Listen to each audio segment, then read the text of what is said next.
Para mahasiswa pasti bahagia karena apa? Karena skripsi sudah digantikan dengan penelitian, dengan melakukan pekerjaan yang sifatnya objek gitu ya. Bagus sih kalau menurut saya sangat setuju. Karena apa? Skripsi itu kan textbook ya. Dia hanya menulis secara ilmiah dengan bahasa yang baik dan sebagainya, itu juga penting gitu. Maksudnya dari apa yang sudah dilakukan oleh mahasiswa selama 8 semester tersebut, dia harus melakukan sesuatu di nilai akhirnya nanti. Pada saat itu dia harus mendapatkan sesuatu yang real gitu ya. Misalkan gini, kalau arsitek dia harus menciptakan sebuah bangunan yang kira-kira tenaga surya misalkan gitu ya. Atau apa banyak sekali. Tapi mungkin ini tidak diterapkan dalam semua bidang studi ya, atau bidang jurusan gitu. Karena ya kayak seperti saya dulu psikolog melakukan penelitian sebanyak 13 kasus ya, 13 kasus yang mana kita harus magang di berbagai macam tempat gitu ya. Ada narkoba, ada gangguan jiwa, ada panti dan sebagainya. Pokoknya harus melakukan minornya 3, mayornya 10 gitu ya guys ya.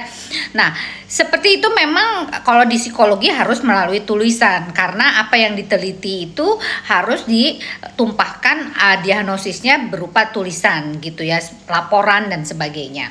Nah, jadi ada bidang-bidang tertentu yang tidak harus melakukan skripsi tersebut gitu loh guys. S2 tesis, S3 disertasi, sama itu saya lakukan seperti itu guys.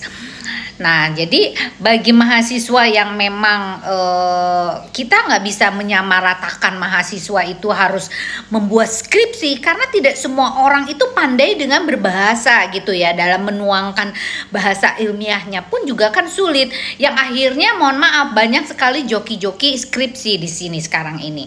Nah, kalau yang real berupa bidang yang objek gitu ya, itu mungkin dia akan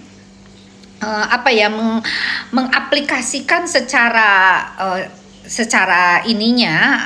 objek tulisnya dan objek realnya gitu loh. Misalkan hitung-hitungannya seperti apa kalau bikin bangunan ini misalkan ya, memerlukan berapa batu nih atau atau pasirnya berapa, ininya berapa, gentengnya berapa dan sebagainya.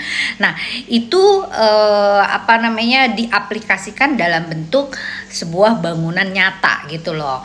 Atau misalkan sebagai orang yang kuliah di bidang advertising misalnya, periklanan, ya buatlah video yang memang bagus untuk mengiklankan sebuah produk atau kayak gitulah kira-kira ya guys ya.